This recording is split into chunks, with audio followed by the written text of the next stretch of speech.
After saying this, he told them, "Our friend Lazarus has fallen asleep, but I am going there to wake him up." The disciples said to him, "Lord, if he has fallen asleep, he will be all right." Jesus, however, had been speaking about his death, but they thought that he was referring merely to sleep. Then Jesus told them plainly, "Lazarus is dead. For your sake, I am glad I was not there, so that you may believe. But let us go to him." Thomas, who was called the twin, said to his fellow disciples, "Let us also go, that we may die with him." When Jesus arrived, he found that Lazarus had already been in the tomb for 4 days. Now Bethany was near Jerusalem, some 2 miles away, and many of the Jews had come to Martha and Mary to console them about their brother. When Martha heard that Jesus was coming, she went and met him, while Mary stayed at home. Martha said to Jesus, "Lord, if you had been here, my brother would not have died. But even now I know that God will give you whatever you ask of him." Jesus said to her, "Your brother will rise again." Martha said to him, "I know that he will rise again in the resurrection on the last day." Jesus said to her, "I am the resurrection and the life. Those who believe in me, even though they die, will live. And everyone who lives and believes in me will never die. Do you believe this?" She said to him, "Yes, Lord, I believe that you are the Messiah, Son of God, the one coming into the world." When she had said this, she went back and called her sister Mary and told her privately, "The teacher is here and is calling for you." And when Mary heard it, she got up quickly and went to him. Now Jesus had not yet come into the village, but was still at the place where Martha had met him. The Jews who were with Mary in the house, consoling her, saw her get up quickly and go out. They followed her because they thought she was going to the tomb to weep there. When Mary came to where Jesus was and saw him, she knelt at his feet and said to him, "Lord, if you had been here, my brother would not have died." When Jesus saw her weeping, and the Jews who came with her also weeping, he was greatly disturbed in spirit and deeply moved. He said, "Where have you laid him?" And they said to him, "Lord, come and see." Jesus began to weep. So the Jews said, "See how he loved him." but some of them said, "Could not he who opened the eyes of blind man have kept this man from dying?"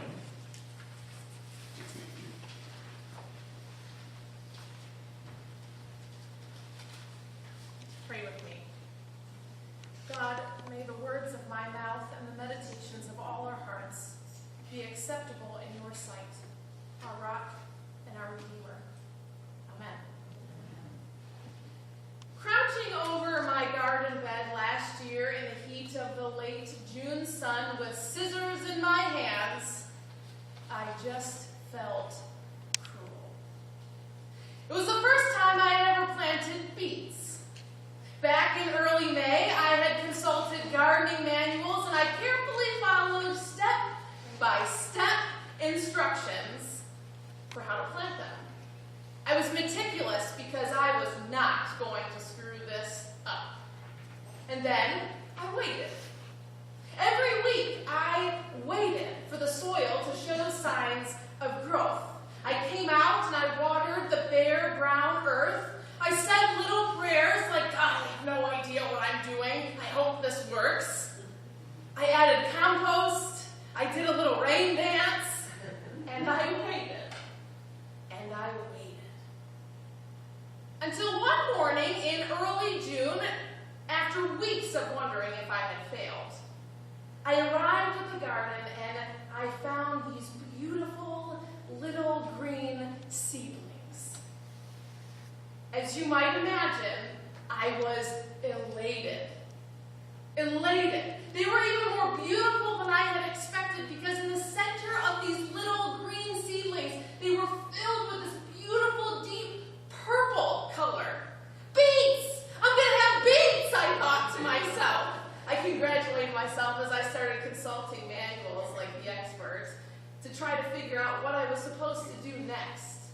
So I opened the manual and it read, after your seedlings grow to about 5 inches, thin them by pulling or cutting the tops of the unwanted seedlings. Spacing should be no less than 3 inches apart.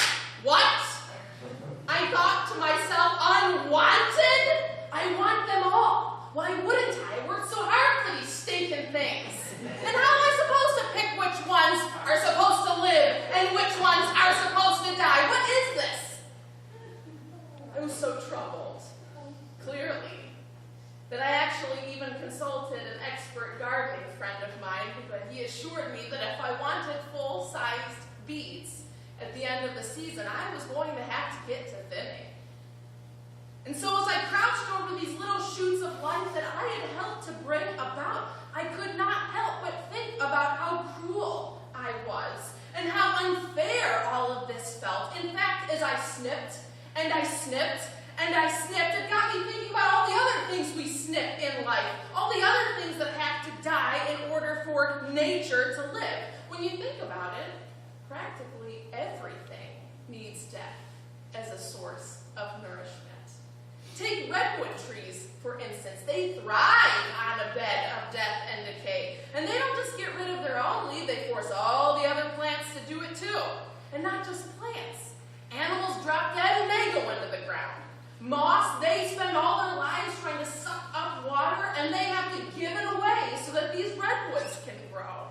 And even their acorns are terrorized. Did you know how redwoods reproduce? Their stinking acorns have to get burned alive in forest fires and explode so that the seeds can actually get out and grow. Did you know that? No. And as I crouched, bitterly clipping these fragile heads off my poor baby beets, I couldn't help but think, why is the world this way? Why is death the #1 ingredient for new life? It just does not seem fair.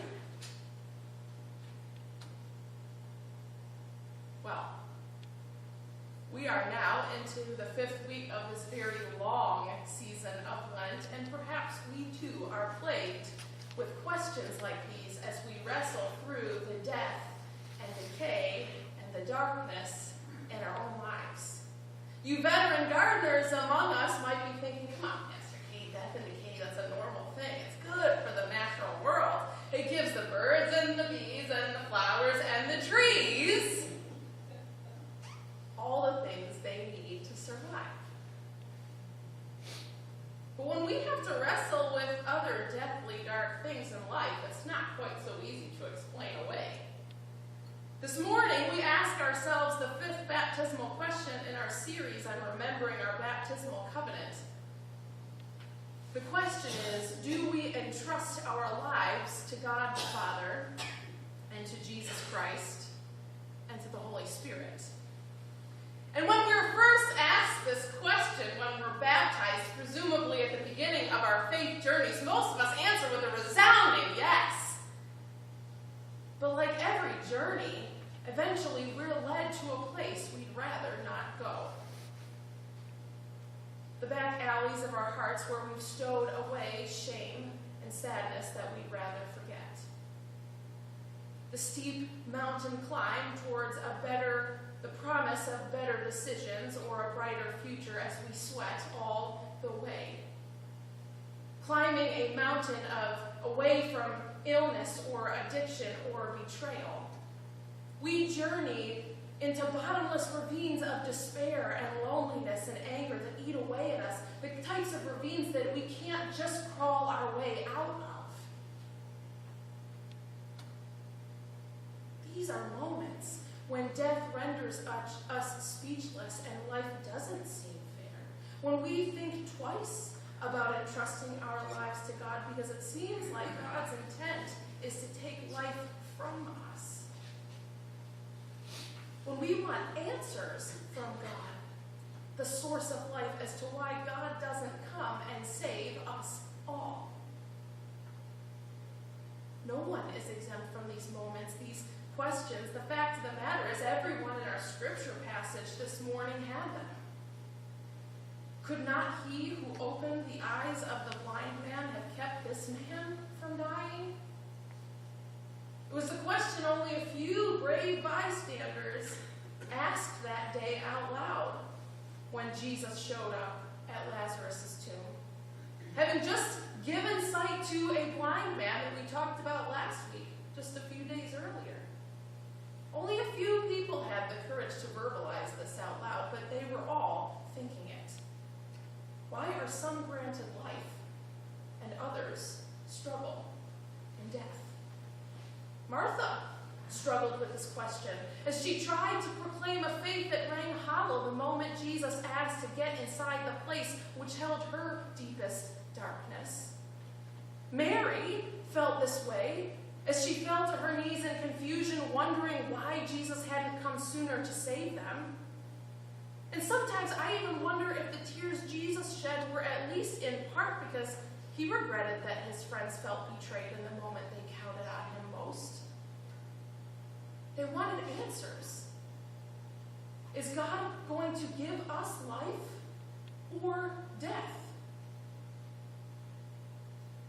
Now, the presumption for this grieving family, and perhaps for all of us, is that if God is really on our side, we should all be experiencing life. Just life.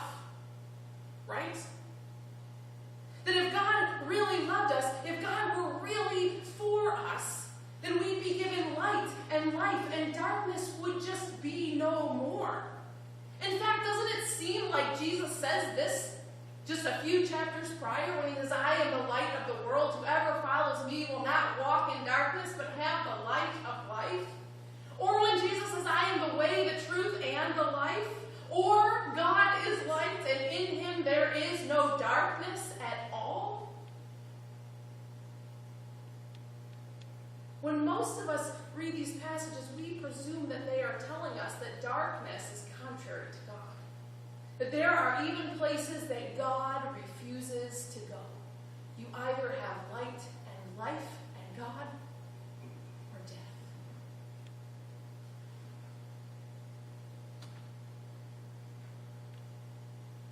But I often wonder if these are accurate ways of interpreting John's words. I do wonder.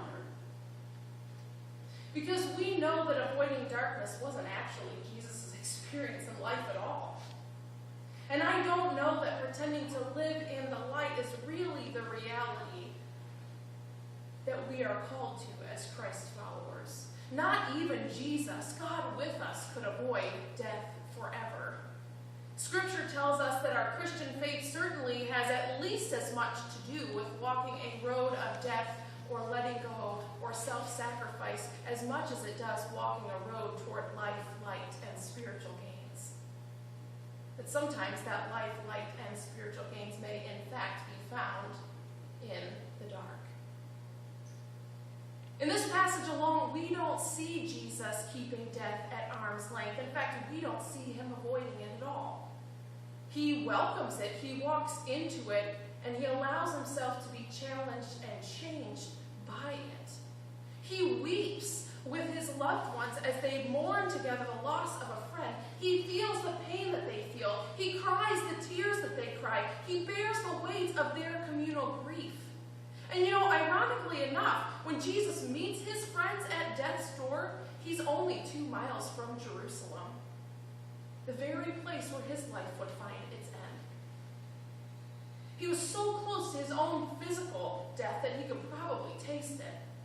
And, in fact, the moment that word got out that Jesus had potentially defied the physical and religious laws of death and the healing of his friend, that healing practically sealed Jesus' own fate toward death. Jesus doesn't really have a good answer for his friends as to why Lazarus had to die. He doesn't answer that question. And it probably created a lot of confusion for them. And if so, they're in good company because we, most of the time, don't get answers to that question either. But it's almost as if Jesus is reminding us in this passage that death, in any form, is somehow an inevitable, if not potentially necessary part of life. And that when we categorize God as light and death as being contrary to God, we are perhaps forgetting that even the Son of God endured death so that we would not have to walk it alone. And so that we might know that there is, in fact, life beyond the grave. Jesus, he went to every length, even so far as to brave Lazarus' dark, unnerving, stench-filled cave to remind all of them that death and darkness, they are not our end. Even though we might have to endure it for a little while. And they do not have the power to undo us in the ways we so often fear, not if we don't let them. Our faith, it promises resurrection, but it doesn't promise a life without death. And if we think about it, resurrection is pretty much darn near impossible without death. And so whether the death we experience is the death of a loved one, or the death of an old life, or our own selfish desires, or our insistence on happiness as the proof that God is faithful to us, or uncomfortable answers to uncomfortable questions, we all have to die at some point to ourselves, so that we can gain something far better in the end. At the end of this passage, Jesus turns to his grieving friends, their faith hanging on by a shred, and he says to them, "Did I not tell you that if you believe, you would see the glory of God?" Well, in this story, God's grace isn't found in the light. It's found in the darkness of a cavern. It's found in every moment of darkness when we aren't sure we can hang on much longer.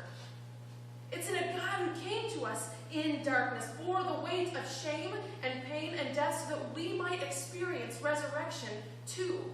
And so entrusting God with our lives means our whole lives, through every season of life and death, to believe that God holds it all, not just a few pieces, even when some of our questions are left unanswered. And when I wonder if this is really true, when I wonder if there is, in fact, life beyond the grave, I just look at a garden.